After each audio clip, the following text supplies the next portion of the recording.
Twin flames? He drove 20 hours from Houston, Texas to the suburbs of Chicago, not to meet me, but to murder my girlfriend's entire family.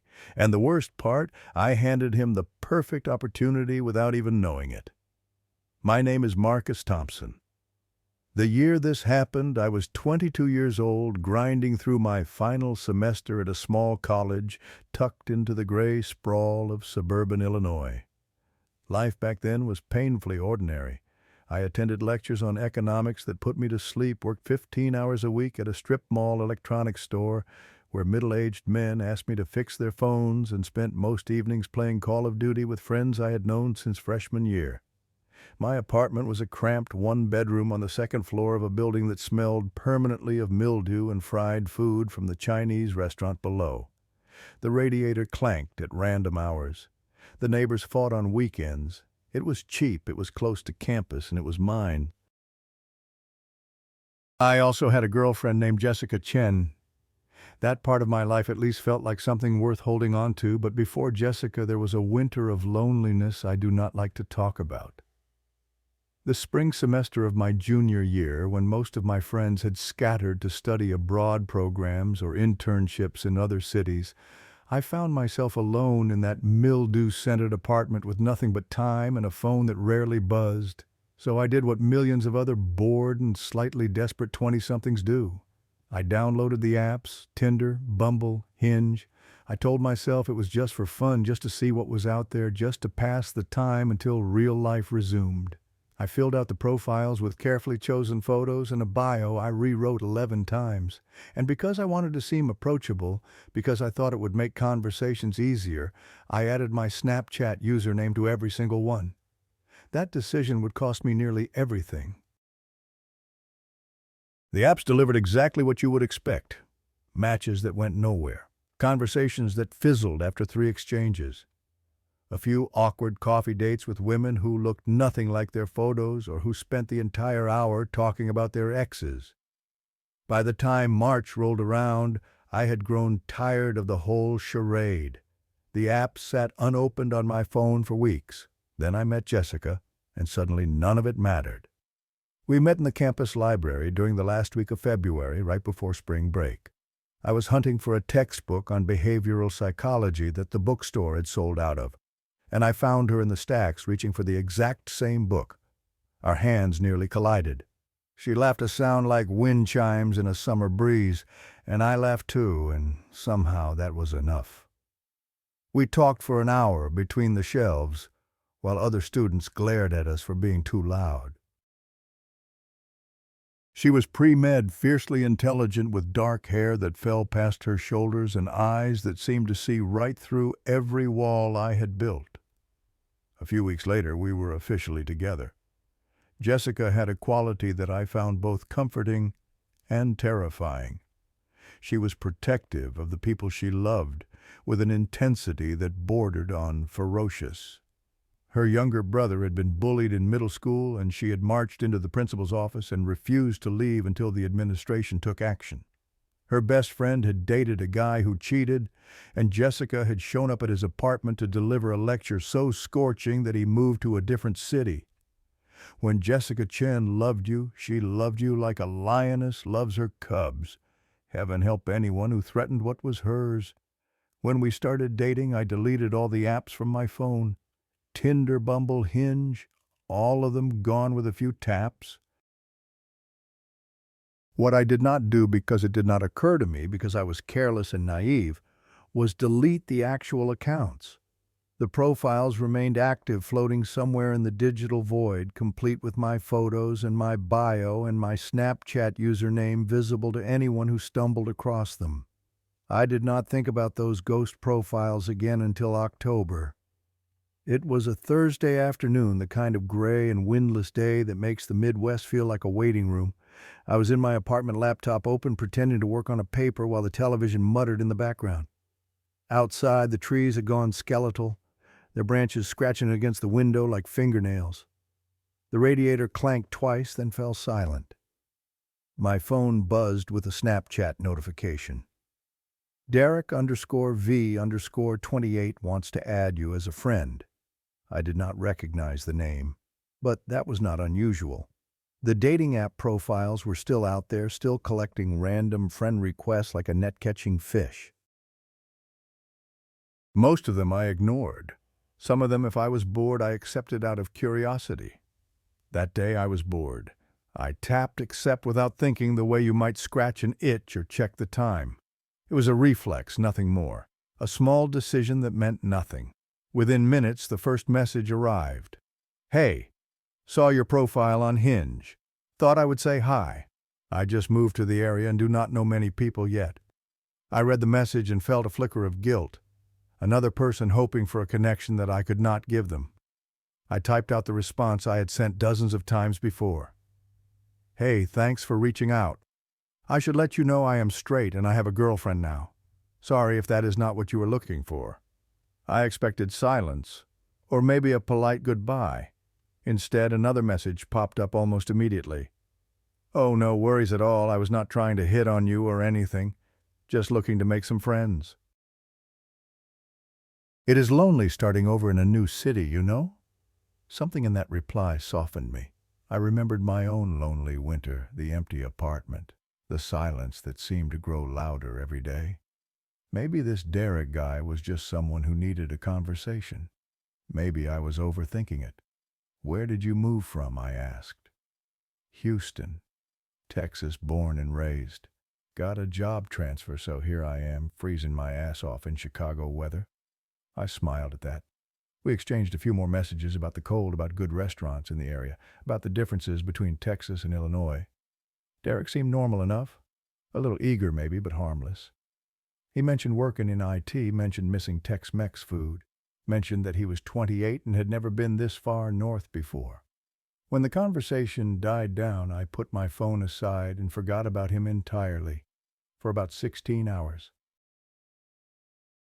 The next morning, I woke up to 3 new messages from Derek sent between midnight and 2 in the morning. "Hope you're having a good night, Marcus. Do you ever have trouble sleeping? I have been up for hours. Anyway, talk to you tomorrow. Sweet dreams." I stared at my phone, the screen brightness making me squint in the darkness of my bedroom. Something about those messages felt off. The timing, the tone, the phrase "sweet dreams" from a man I had exchanged maybe 20 messages with.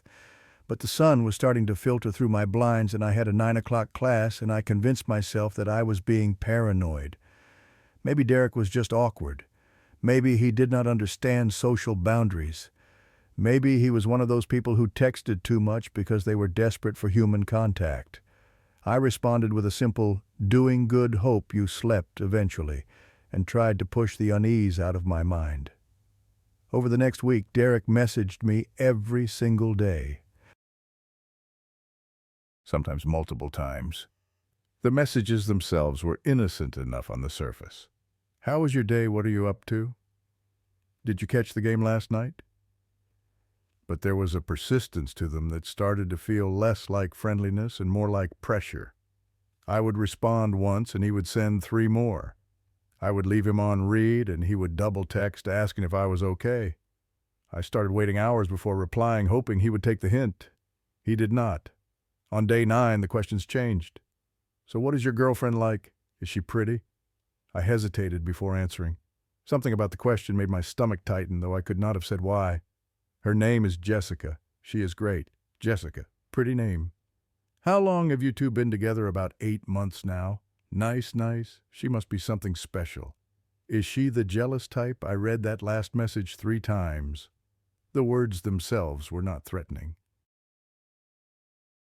Plenty of people asked about relationships, about jealousy, about dynamics. But there was something beneath them, something that felt like fingers probing for a weak spot.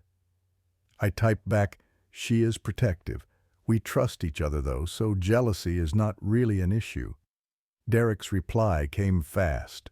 "Protective. That is interesting. Does she know you talk to me?" I did not answer that one. The next day he pushed further. "I hope this is not weird, but I feel like we have a real connection, Marcus. Like we were supposed to meet." I stared at the message until my coffee went cold. The apartment felt smaller, suddenly the walls pressing in. Outside a car alarm went off and I jumped so hard I nearly knocked my laptop off the table. I typed back carefully. I appreciate you saying that, but I want to be clear. I am happy with my girlfriend and I am not looking for anything else. I hope that is okay. His response took almost an hour. When it came, it made my blood run cold. Of course. I understand. But sometimes the universe has plans we do not know about yet. Have you ever heard of twin flames, Marcus, two souls split from the same source, destined to find each other across lifetimes? I felt it the moment I saw your profile. You felt it too, I think, even if you do not realize it yet. Twin flames always recognize each other. Always. I did not respond. I could not. My hands were trembling too hard to type. That night I showed Jessica everything. We were at her apartment, the one she shared with two roommates in a building that actually had work and heat, and I handed her my phone without a word. She scrolled through the messages, her face growing darker with each one. "Give me a Snapchat," she said when she finished. Her voice was flat and cold, the voice she used when she was about to go to war. I hesitated. This was my problem. I should handle it myself. But Jessica was already holding out her hand, and I knew that look in her eyes. Nothing I said would stop her. I gave her the username. She added him right there, sitting on her bed with her legs crossed, and began typing. I do not know exactly what she wrote. She would tell me later that it was something along the lines of, "This is Marcus's girlfriend. You need to stop contacting him immediately. He is not interested. If you message him again, I will contact the police and report you for harassment. Direct, clear, unmistakable." Derek's reply came within 30 seconds. "Who the fuck is this bitch?" Jessica showed me the screen. More messages were flooding in. "You think you can keep him from me? You think you have any idea what you are dealing with? You are nothing. You are a karma barrier, a test, an obstacle placed in our path to see if our connection is strong enough to survive, and it is. It is stronger than anything you could ever understand. You will regret getting in our way. You will pay for trying to separate twin flames. Tell Marcus I will be waiting. I will always be waiting." My girlfriend's face had gone pale. I had never seen her look scared before. Angry, yes. Determined always. But scared, that was new. "Block him," I said.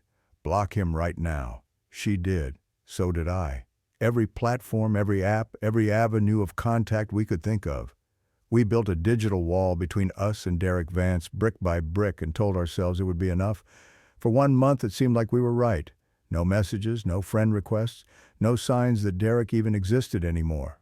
October bled into November. The trees went bare. The first snow dusted the sidewalks, and life returned to something like normal. I stopped checking over my shoulder when I walked to class. I stopped flinching every time my phone buzzed.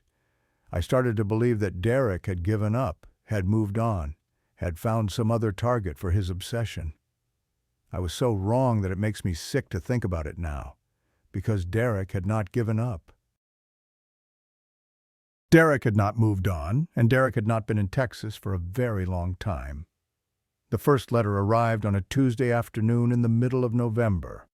I found it in my mailbox, sandwiched between a credit card offer and an electric bill. A plain white envelope with no return address, no postmark, no stamps. Just my name written across the front in handwriting so precise it looked almost printed. Marcus Thompson. I stood in the lobby of my building, the envelope growing heavy in my hands, and felt the temperature drop 10 degrees. No return address meant no postal service.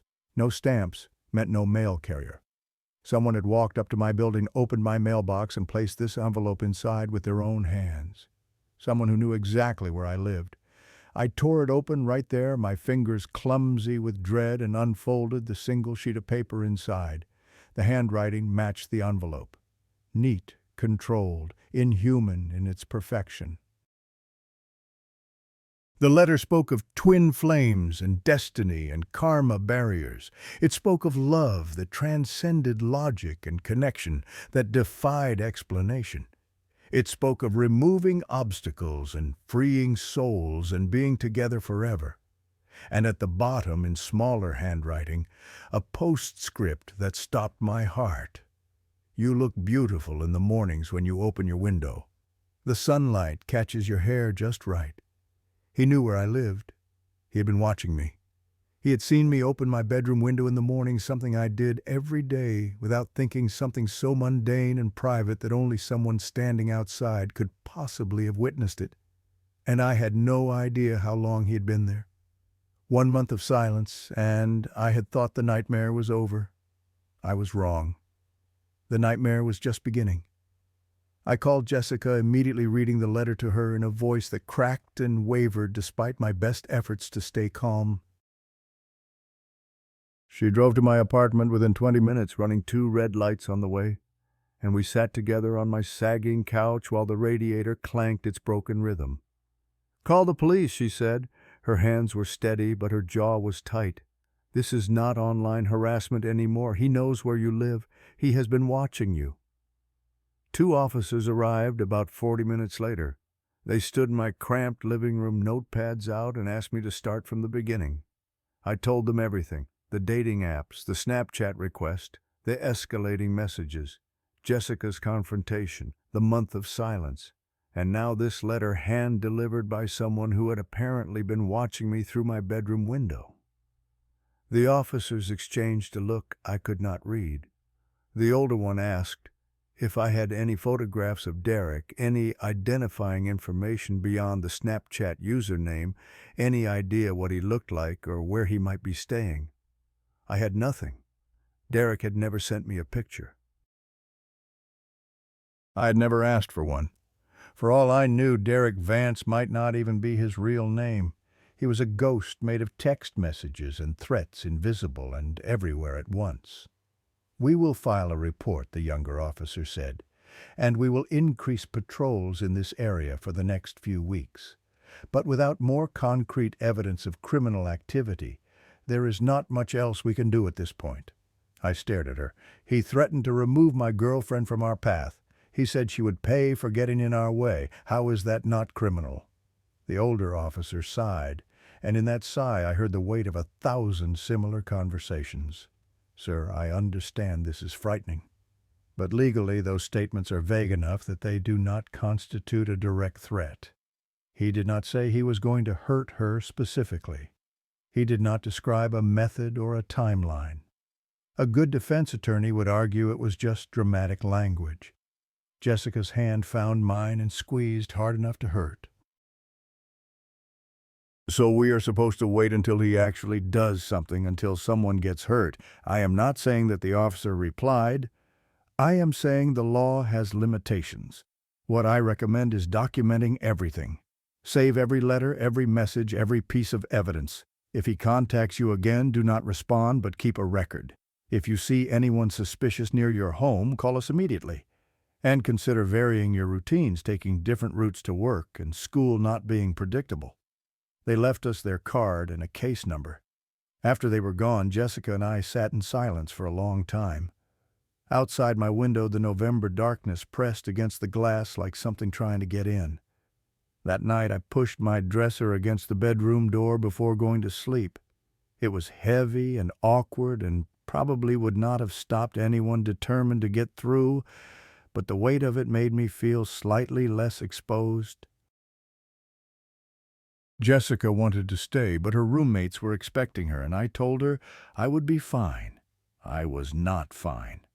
I lay awake until 4 in the morning, listening to every creak and groan of the old building, my eyes fixed on the window where Derek had apparently stood watching me in the mornings. The curtains were drawn tight, but I could feel his presence out there in the darkness, patient and hungry. When I finally slept, I dreamed of a man with no face standing at the foot of my bed, his hands reaching for me, his mouth forming words I could not hear. The letters kept arriving. 1 every day, sometimes 2. The mailbox that had once been an afterthought became an object of dread. Every afternoon I would stand in the lobby of my building, key in hand, heart pounding, and force myself to open that little metal door. There was always something waiting. Derek's letters grew longer and more elaborate as the days passed. He wrote about our future together, the house we would share, the life we would build once the barriers were removed. He wrote about the spiritual significance of our connection, citing websites about twin flames and soul contracts that he had clearly been reading obsessively. He wrote about the obstacles that stood in our way and how they would be overcome one by one until nothing remained between us but love. The letters to me were disturbing. The letters he started sending to Jessica were terrifying. The first one arrived at her apartment 5 days after mine began. No postmark, no return address, just her name in that same mechanical handwriting. Her roommates found it in their mailbox and brought it up to her, curious about the mysterious envelope. She opened it in front of them and had to excuse herself to the bathroom to vomit. He called her things I will not repeat. He described what would happen to her in language so graphic that the police finally took notice. He told her that she was living on borrowed time, that her existence was an insult to the universe, that the karma she had accumulated by trying to separate twin flames would be repaid in full. At the bottom of the letter, in smaller handwriting, he had added a postscript. "Tell Marcus I am closer than he thinks." Jessica's father, a retired military officer named Robert Chen, who had settled in the suburbs after 20 years of service, drove down from his house the day after that letter arrived. He was a compact man with silver hair and the kind of calm that came from having seen genuine danger and survived it.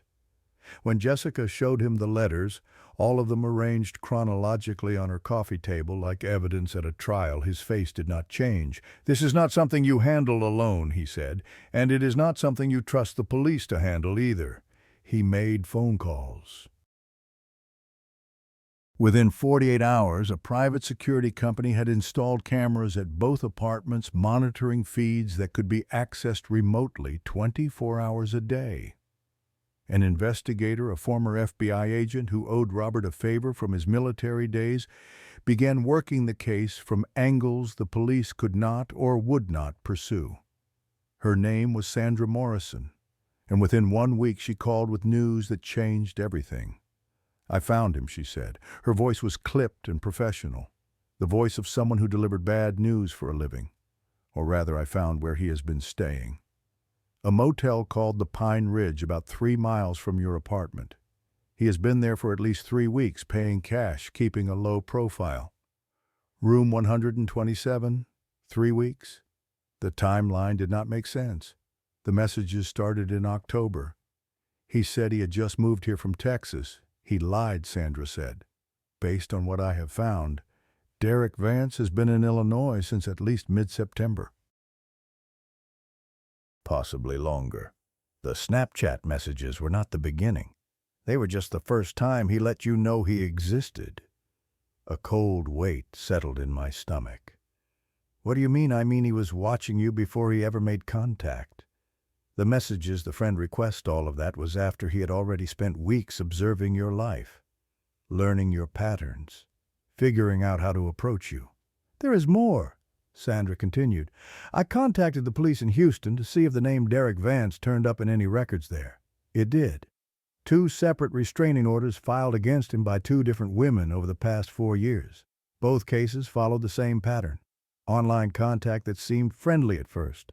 Escalating messages about soul connections and destiny. Letters, surveillance. One of the women moved 3 times trying to get away from him. The other entered a victim protection program and has not used her real name in 2 years. What happened to them? How did those cases end? The first woman got the restraining order, and he eventually lost interest. The second one is more complicated. She managed to get him arrested for trespassing, but the charges were pleaded down, and he served 60 days plus probation. After that, he disappeared from her life. Then, 6 months later, she found evidence that he had been inside her apartment while she was at work. Nothing missing, nothing damaged. He just wanted her to know he could get to her whenever he wanted.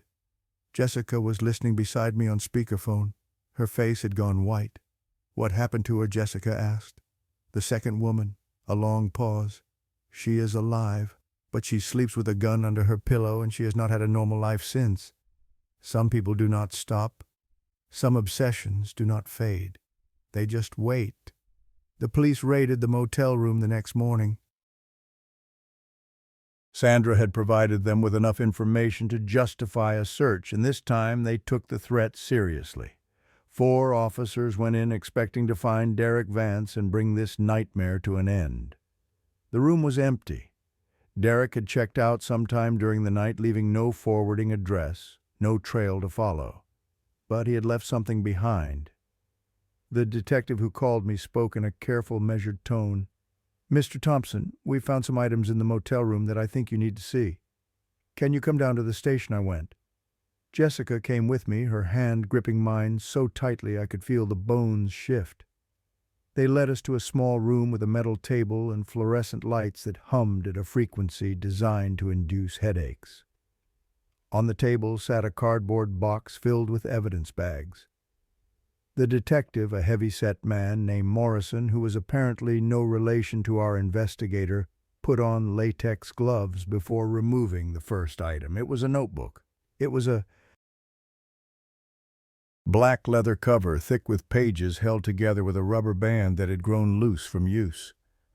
Morrison opened it to the first page and turned it toward me. The handwriting was the same as the letters. Precise, mechanical, inhuman. "We believe this is some kind of journal," Morrison said. "He started keeping it in February, 8 months before he ever contacted you. 8 months. In February, I had been living my ordinary life, going to class, working at the electronics store, complaining about the cold. I had not downloaded the dating apps yet. I had not met Jessica. I had not done anything to attract the attention of someone like Derek Vance. How I started, but my voice failed. How did he even know I existed?" Morrison turned to a page near the beginning and pointed to an entry dated February 14th. Valentine's Day. The handwriting read, "Saw him today for the first time. Coffee shop on Main Street, the one with the green awning." He was sitting alone by the window reading a book. The light caught his face when he looked up, and I knew. This is the one I have been waiting for, my twin flame, my other half.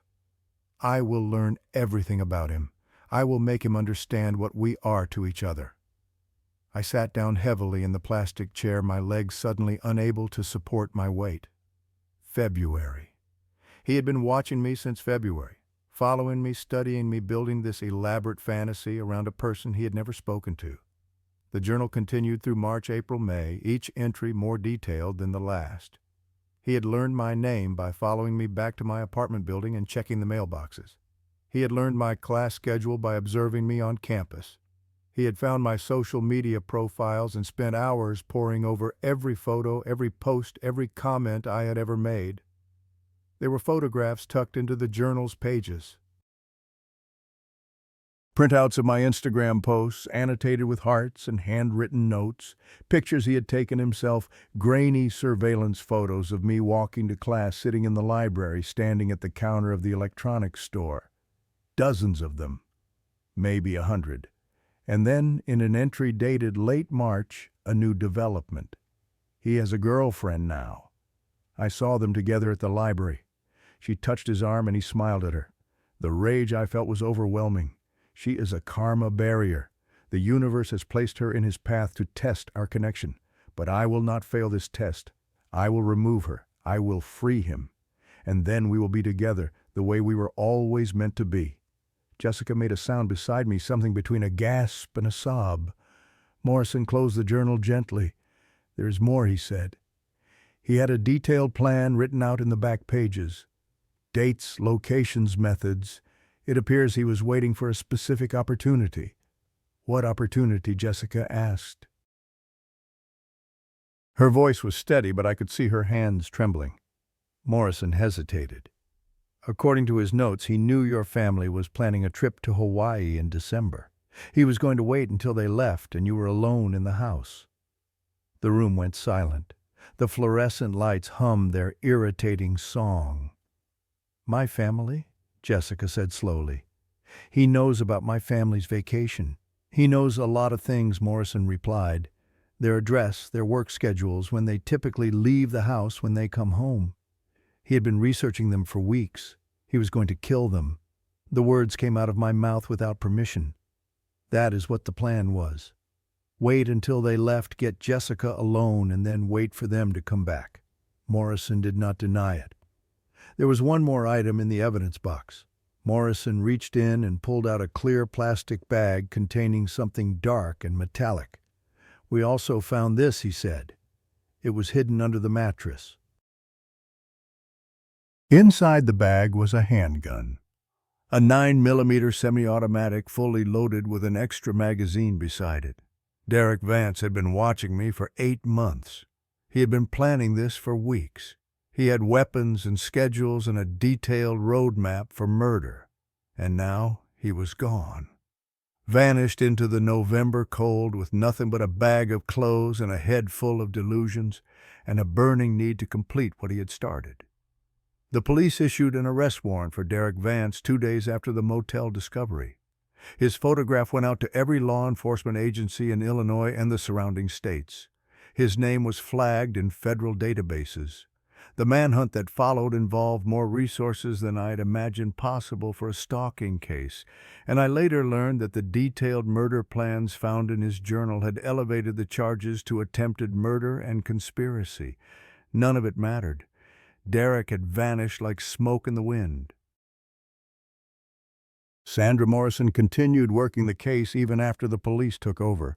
She was the one who dug deeper into Derek's history in Texas, unearthing details that the Houston police had either missed or chosen not to share.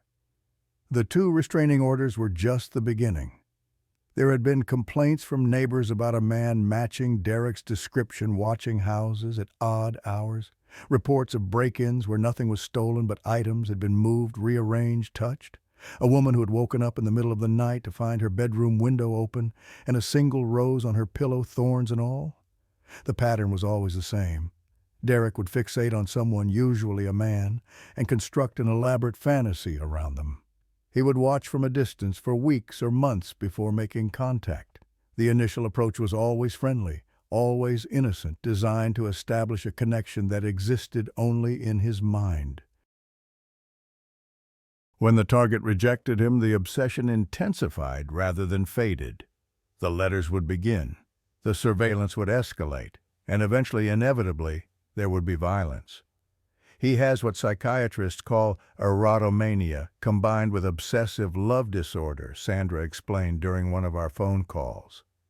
He genuinely believes that you are destined to be together. In his mind, any rejection is not real rejection. It is just an obstacle to be overcome, a test of his devotion. "And Jessica," I asked, "what does he think about her?"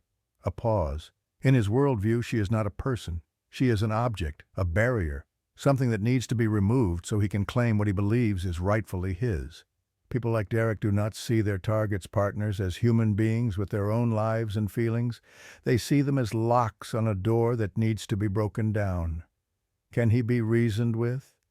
Can someone make him understand that none of this is real? Sandra's laugh was short and humorless. "No. That is the tragedy of this kind of delusion. It is impervious to logic, to evidence, to reality itself. You could show him 1,000 pieces of proof that you do not love him, that you never loved him, that your connection exists only in his imagination. He would find a way to explain all of it away. The delusion always wins because it has to. His entire identity is built around it. So what do? You survive," she said. "You take every precaution, you stay vigilant, and you hope the police find him before he finds you." The days that followed were some of the longest of my life. Jessica and I moved into her parents' house in the suburbs, a 2-story colonial with a security system that Robert Chin had upgraded to near-military specifications. Motion sensors covered every approach to the property. Cameras watched the doors, the windows, the driveway, the backyard. Panic buttons were installed in every room, connected directly to the security company and the local police station. It felt like living in a bunker. The windows stayed locked, even though the late November air had turned bitter cold and the heating system struggled to keep up. The curtains remained drawn at all hours, blocking out the weak winter sunlight along with any potential eyes that might be watching from the street. We moved through the house in careful patterns, never silhouetting ourselves against windows, never standing in doorways longer than necessary. Jessica's parents postponed their Hawaii vacation indefinitely. Robert refused to leave his daughter unprotected, and her mother, a soft-spoken woman named Helen who had seemed fragile when I first met her, revealed a core of steel that I had not expected. She was the one who taught me how to shoot. We set up targets in the basement sandbags piled against the concrete wall, and Helen walked me through the basics with the patience of someone who had done this many times before. Stance, grip, sight picture, breath control, trigger squeeze. The gun was a 9mm Glock that Robert had purchased legally years ago, and in my hands it felt alien and heavy, a tool designed for a purpose I had never imagined I would need to fulfill. "You are not trying to hit a bullseye," Helen told me during our third session. She adjusted my grip, her fingers cold against mine. "You're trying to stop a threat, center mass, the biggest target. You do not aim for the head like they do in the movies. You aim for the chest, and you keep shooting until the threat goes down. By the end of the week, I could hit center mass 7 times out of 10. It was not enough to make me feel safe, but it was something. A small measure of control in a situation where control had been stripped away. The police continued their search. Tips came in from across the state sightings of men who matched Derek's description, but none of them panned out. He had not used his credit card since leaving the motel. He had not been seen at any bus station or train station or airport. His car, a black sedan registered in Texas, had not triggered any license plate readers on the highways. He could be anywhere, Detective Morrison admitted during one of his daily check-in calls. He could have left the state entirely, or he could be holed up somewhere close waiting for the heat to die down. "You think he is still here?" I said. It was not a question. Morrison was quiet for a moment. Men like him do not give up easily. He has invested too much in this fantasy. Running away would mean admitting defeat, and his psychology will not allow that. My gut says he is still in the area watching, waiting for an opportunity.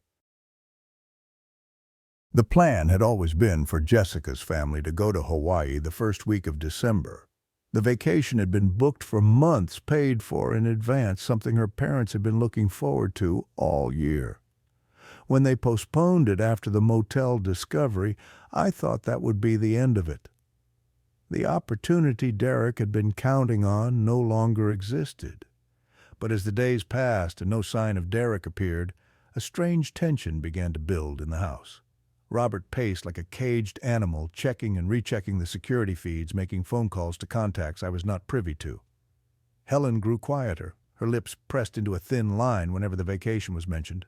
And Jessica, my fierce and protective Jessica, started to crack under the pressure.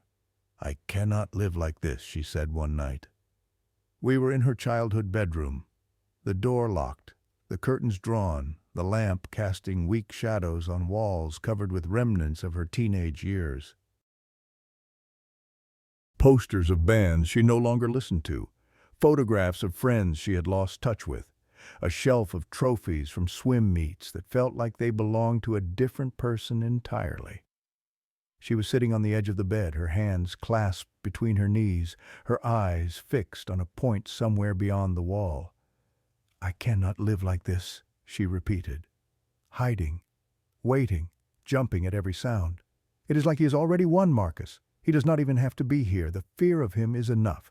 I sat down beside her and took her hands in mine. They were cold despite the warmth of the room. "We just have to wait a little longer. The police will find him. They have his picture, his name, his history. He cannot hide forever, can he not?" She looked at me, and in her eyes I saw something I had never seen before, defeat. "He hid for 8 months while he was watching you. He hid for weeks in that motel 3 miles from your apartment. He knows how to disappear." "And even if they do catch him, then what? A trial, a few years in prison, and then he gets out and starts all over again?" I did not have an answer for that. The truth was that I had been thinking the same thing, lying awake at night while the house creaked and settled around me, wondering if this would ever truly end, or if we would spend the rest of our lives looking over our shoulders. "If I run now," Jessica said slowly, "I will run forever. He will never stop. And I refuse to let him take my life from me. Not like this, not without a fight." Something shifted in her expression as she spoke.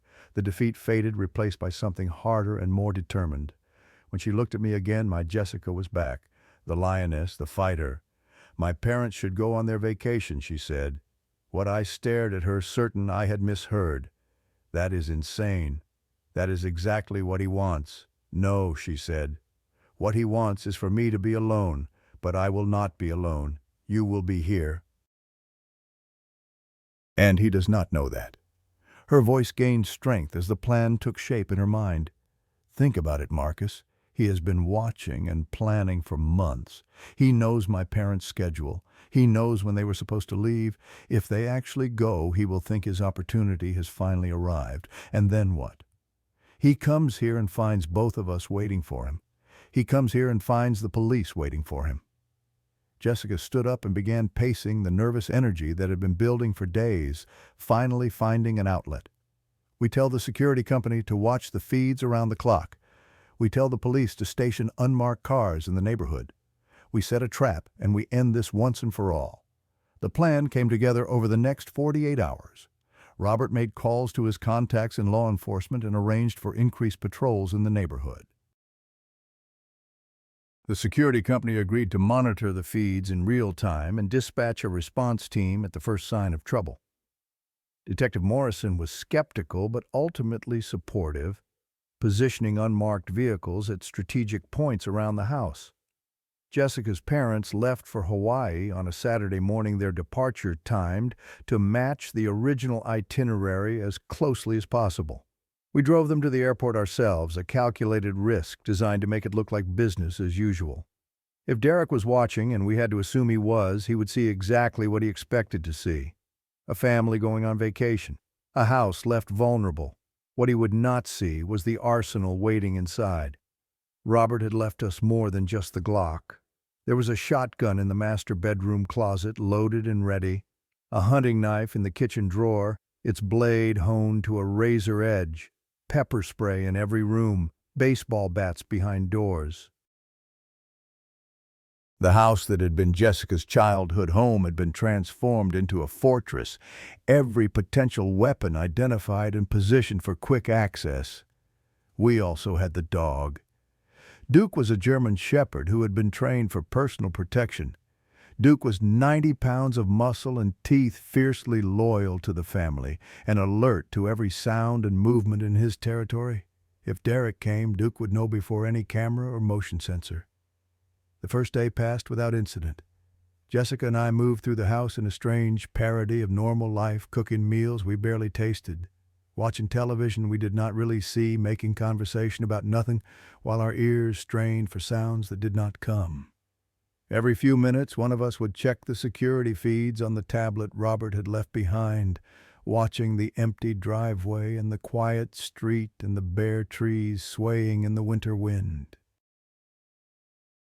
Night fell early the way it does in late November darkness, swallowing the neighborhood by 5 o'clock. We ate dinner in the kitchen with the lights on, deliberately visible through the windows, playing our parts in the performance we had designed. Two people alone in a house, vulnerable, unprotected. Except we were neither of those things. At 10 o'clock, we went upstairs to the master bedroom, the room with the best sight lines and the most secure door.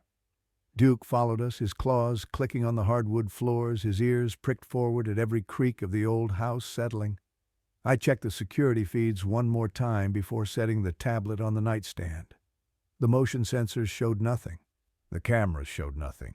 The street outside was empty and still. We got into bed but did not sleep. The gun was on my nightstand within easy reach. The knife was under my pillow. Jessica lay beside me, her breathing too fast and too shallow for rest, her eyes open in the darkness. Hours passed. The house was silent except for the distant hum of the heating system and the occasional groan of pipes expanding in the walls. Duke lay at the foot of the bed, his head on his paws, his eyes half closed but watchful. I was starting to think that nothing would happen, that Derek was smarter than we had given him credit for, that the trap would fail, and we would be back to square one.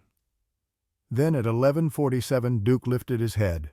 A low growl rumbled in his throat, so quiet I almost missed it. His ears rotated toward the door like satellite dishes seeking a signal. His body tensed, muscles coiling beneath his fur. Jessica sat up beside me. "Did you hear that I had not heard anything?" But I trusted Duke's senses more than my own.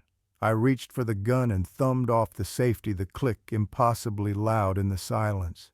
And then I did hear it. A soft thump from somewhere below us. The sound of something bumping against something else. Glass against wood, maybe. Or a window being tested. "He is here," Jessica whispered. Before I could respond, the lights went out. Not just the lights in the bedroom. Every light in the house, all at once, plunging us into absolute darkness. The heating system fell silent. The hum of the refrigerator downstairs cut off. Even the small LED on the smoke detector overhead had gone dark. "He cut the power," I said. My voice sounded strange in my own ears, too calm for the terror flooding through my veins. "The circuit breaker. He knows where it is." Of course he knew.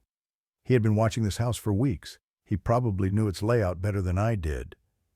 I fumbled for my phone on the nightstand, nearly knocking the gun to the floor in my haste. The screen lit up, casting a weak blue glow across the bed. No signal. The cell tower must have been too far away or the walls too thick. "The landline," Jessica said. "There is one in the hallway." She was already moving, swinging her legs out of bed, reaching for the baseball bat she had positioned against the wall. Duke was on his feet now, his growl louder and more insistent, his eyes fixed on the closed bedroom door. "Wait," I said. "We stay together. That is the plan." The plan was to call for backup the moment anything happened, and I need a phone to do that. She was right, but the thought of either of us leaving this room made my stomach turn to water. "I will go," I said. "You stay here with Duke. Lock the door behind me and do not open it for anyone except me or the police. Marcus, no. You are a better shot than I am." I pressed the gun into her hands, the metal warm from my grip. "If he gets past me, if he gets through that door, you put him down. Do not hesitate. Do not warn him. Just shoot." Her eyes were wide and frightened, but her hands were steady as they closed around the weapon.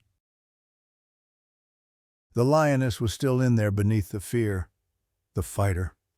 I took the knife from under my pillow and turned on the flashlight app on my phone. The beam was weak and narrow, barely enough to illuminate a few feet ahead of me, but it was better than nothing. "Be careful," Jessica said. I kissed her forehead, tasting salt from sweat I had not realized was there. Then I opened the bedroom door and stepped into the darkness. The hallway stretched before me like a throat, the walls close on either side, the ceiling pressing down. My flashlight carved a tunnel of light through the blackness, revealing the familiar shapes of doorways and picture frames and the small table where Helen kept a vase of artificial flowers. The landline phone was at the end of the hall, mounted on the wall next to the stairs. 20 feet away. An eternity. I moved slowly, placing each foot with care, trying to minimize the creaking of the old wooden floors. The silence was absolute, no sounds from outside. No sounds from below, just the rasp of my own breathing and the thunder of my own heartbeat. Halfway down the hall I stopped. Something was wrong. The air felt different somehow. Heavier, charged, like the moment before a lightning strike. And there was a smell. Faint but unmistakable. Cologne. Something musky and cheap, the kind you would buy at a gas station or a discount store. It had not been there before. He was inside. I spun around, sweeping the flashlight in a frantic arc, but the hallway behind me was empty, just shadows and silence and that terrible smell. The phone. I had to reach the phone. I forced myself to keep moving faster now, caution abandoned in favor of speed. 15 feet, 10 feet, 5 feet. The phone was right there, a pale shape on the wall, the spiral cord dangling in the darkness. I reached for it, my fingers closing around the receiver, lifting it to my ear. No dial tone. The line was dead. Of course it was dead. He had cut the power and the phone line both. He had thought of everything. Behind me in the darkness at the bottom of the stairs, something moved. I whipped around the flashlight beam, stabbing into the void. For a moment I saw nothing but the familiar shapes of the first floor. The banister, the coat rack, the front door with its chain and deadbolt still in place. And then at the far end of the living room I saw him, a figure, a silhouette, standing motionless in the darkness just beyond the reach of my light. "Derek." My voice came out as a croak. "I know it is you." The figure did not respond, did not move, just stood there waiting, a darker shape against the darkness. I adjusted my grip on the knife and raised the flashlight higher, trying to get a better look at him. The beam trembled in my shaking hand, making shadows dance and jump across the walls.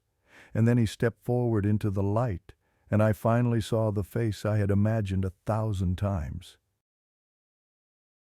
He was younger than I had expected.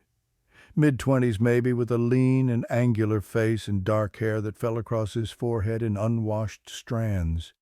His eyes were the color of dishwater, pale and flat, and utterly empty of anything resembling human warmth. He was smiling, a wide, lazy smile that stretched his lips but did not touch those dead eyes. In his right hand he held a knife, longer than mine, serrated along the spine. The blade caught my flashlight beam and threw it back in fragments, glittering like something alive. "Finally," he said. His voice was soft and reverent, the voice of a man greeting a long-lost lover. "Finally we meet, Marcus, face to face, soul to soul. Do you have any idea how long I've waited for this moment?" I could not speak. Every word I had planned, every defiant statement I had rehearsed in my mind evaporated like mist in sunlight.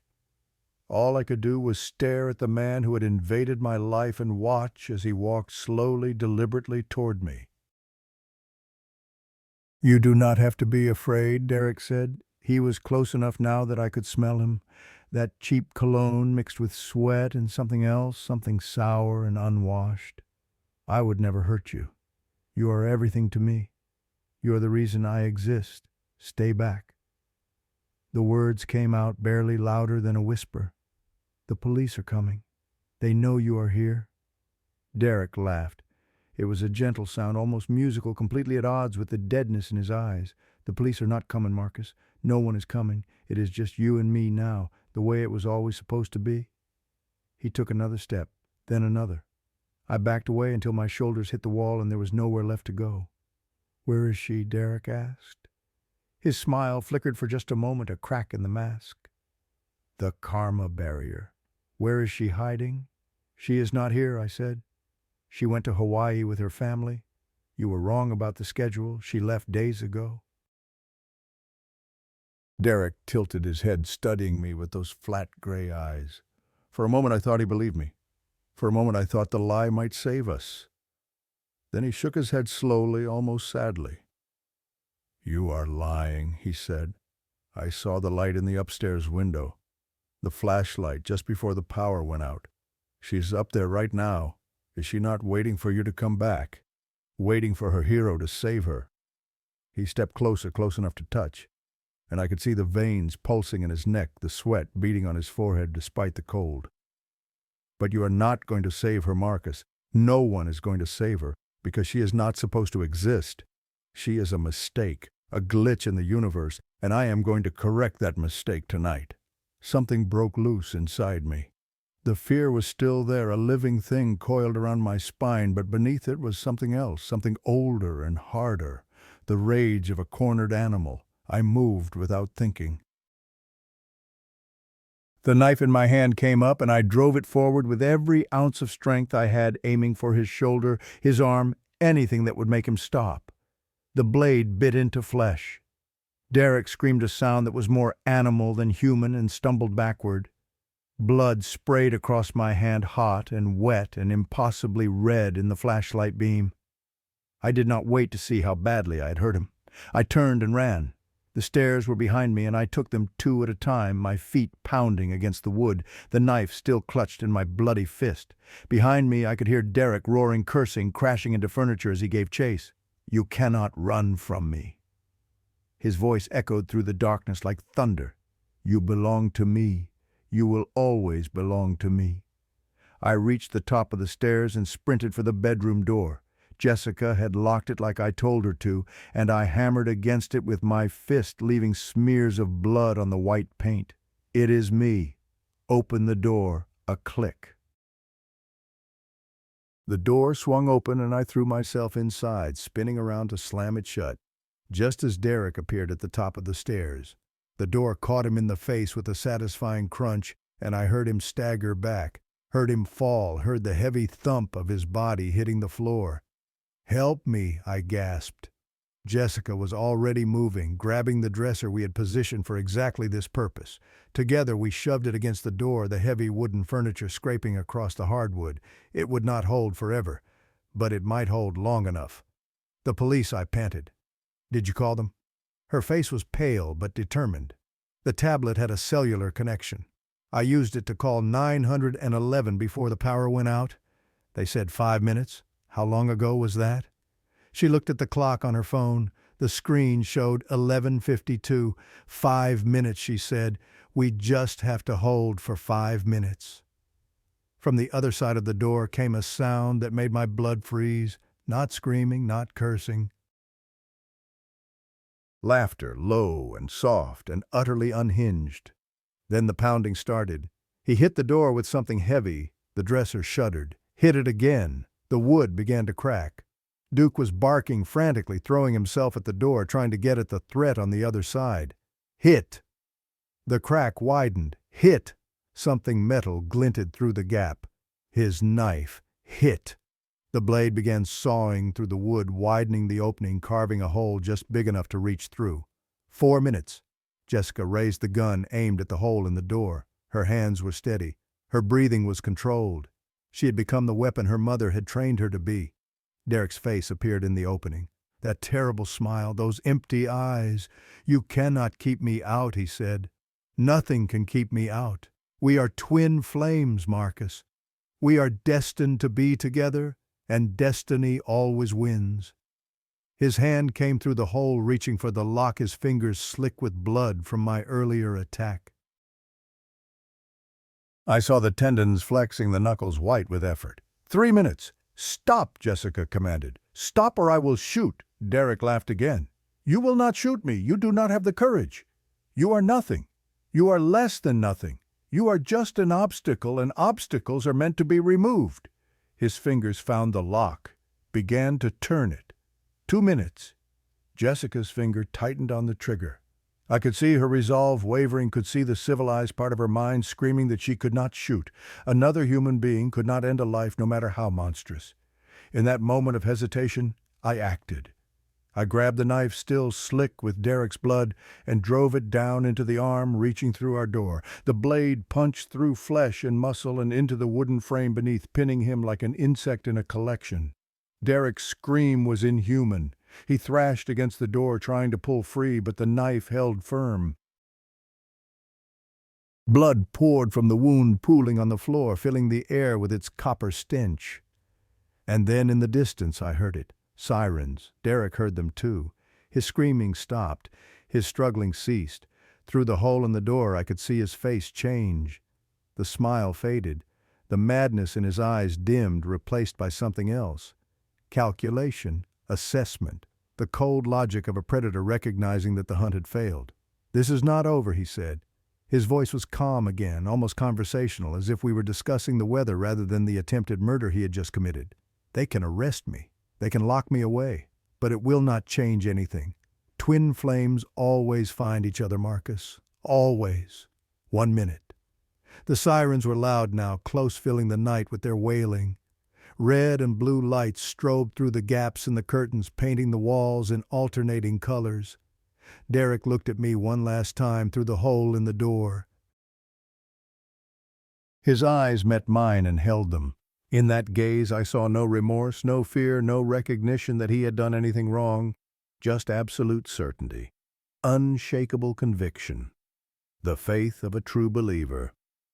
"I will wait," he said. "However long it takes, I will wait for you." Then he yanked his arm free, leaving a piece of flesh behind on the blade, and disappeared into the darkness of the hallway. The police found him in the backyard, trying to scale the fence with one arm hanging useless at his side. He did not resist when they tackled him to the ground. He did not say a word as they cuffed him and dragged him to the waiting cruiser.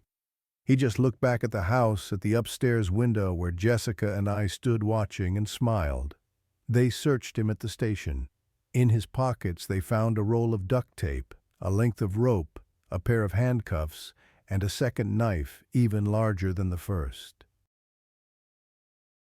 In the backpack he had left by the broken window they found a camera, a notebook filled with photographs of me, and a love letter addressed to the person he had tried to kill me to be with.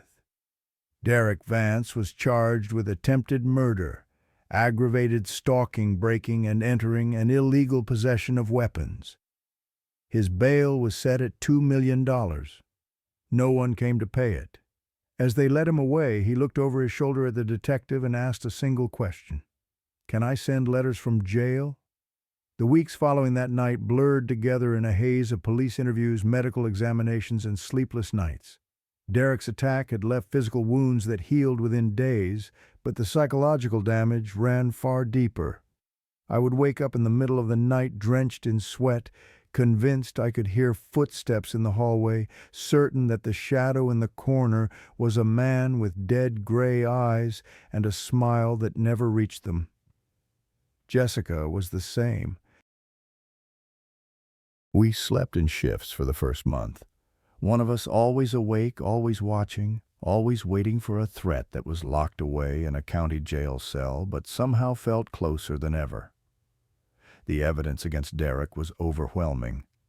The journal alone would have been enough to convict him, but prosecutors also had the letters, the photographs, the weapons found in his backpack, and the testimony of 2 traumatized victims with wounds that matched the serrated blade of his knife.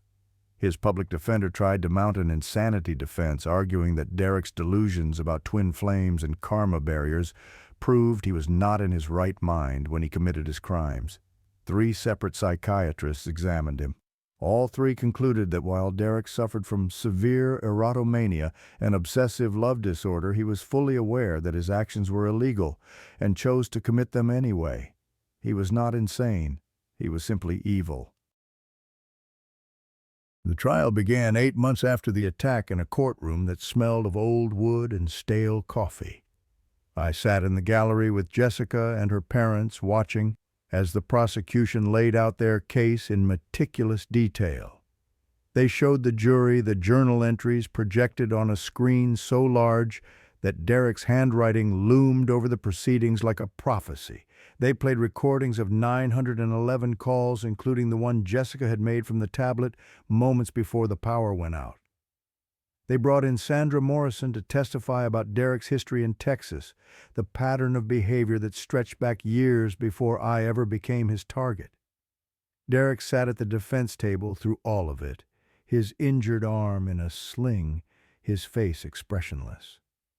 He had cleaned up for court, his hair trimmed and his beard shaved, and in his suit and tie he looked almost normal, almost human. But every few minutes his eyes would drift to where I sat, and in those moments the mask would slip.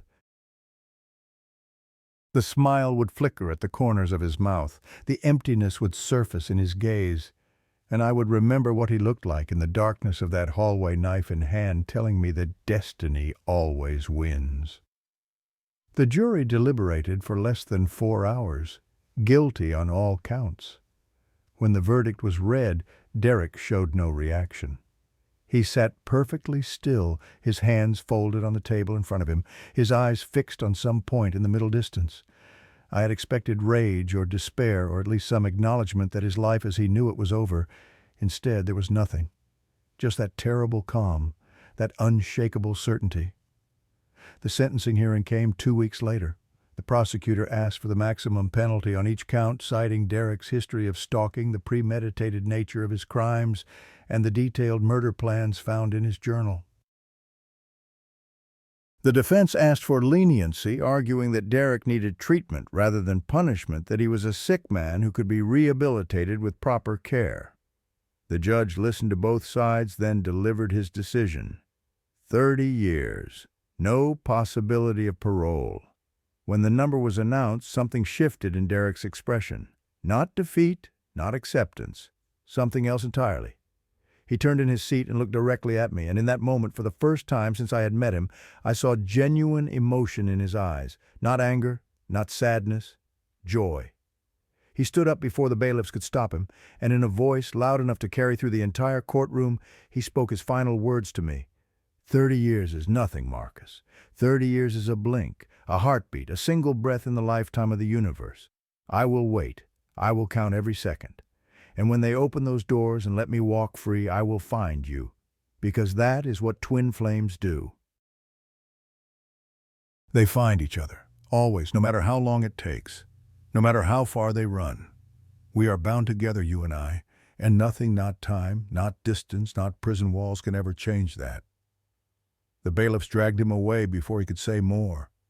The last thing I saw was his smile, wide and beatific, the smile of a man who had just received exactly what he wanted. I did not understand that smile until much later, until I realized that 30 years was not a punishment to Derek. It was a promise, a countdown, a guarantee that someday, somehow, he would have another chance.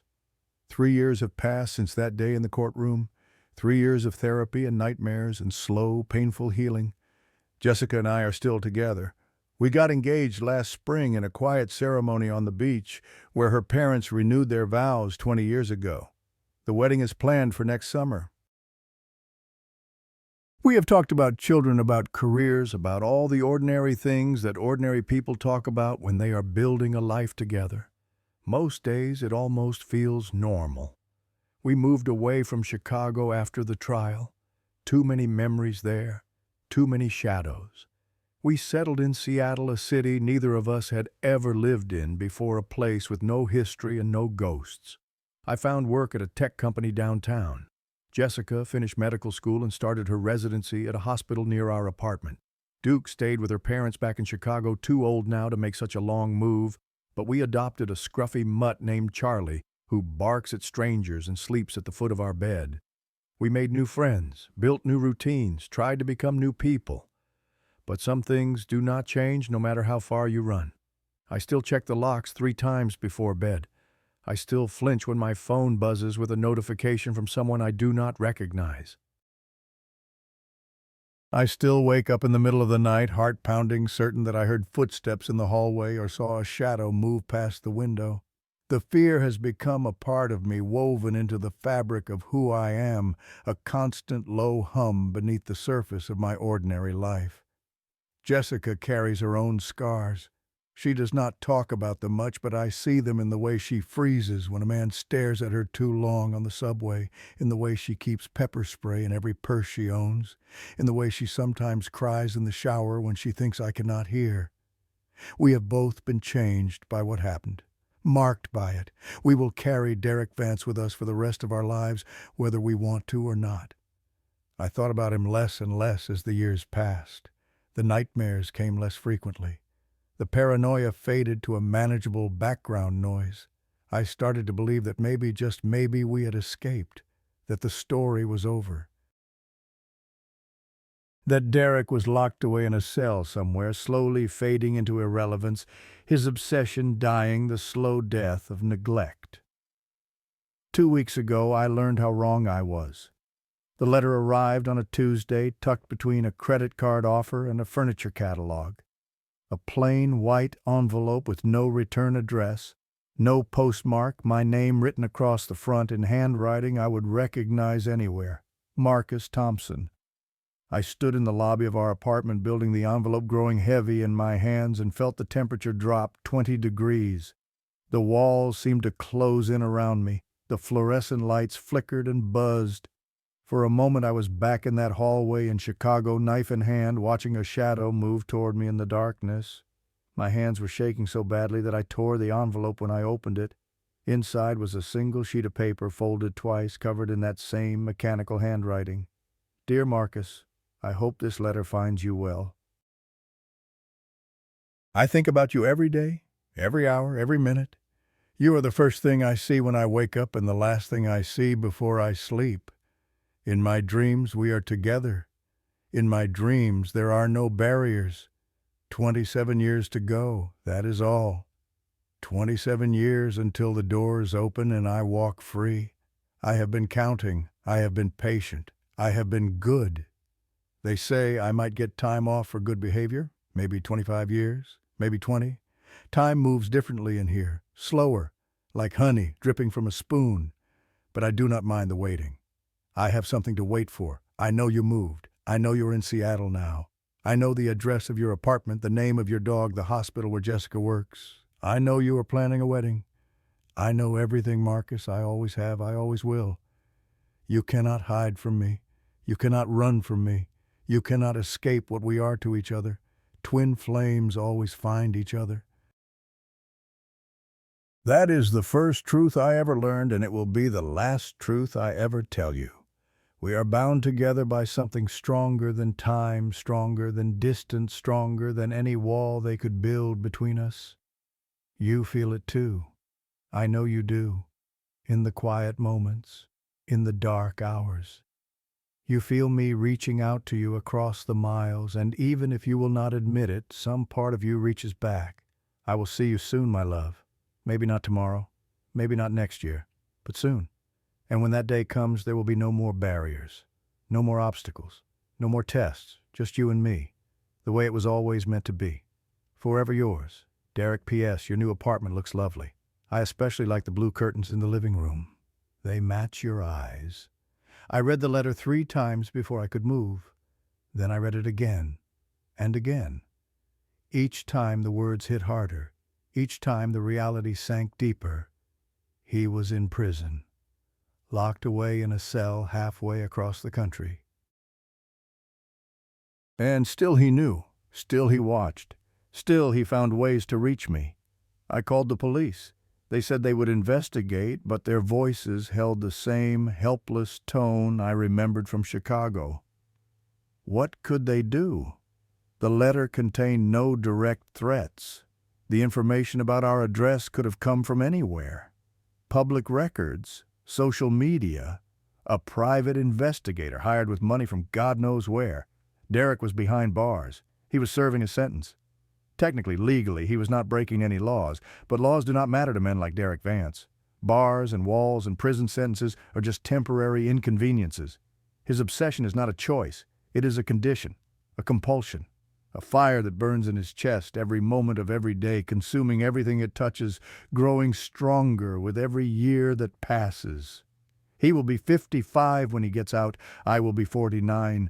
Jessica will be 48. We will have lived entire lives by then.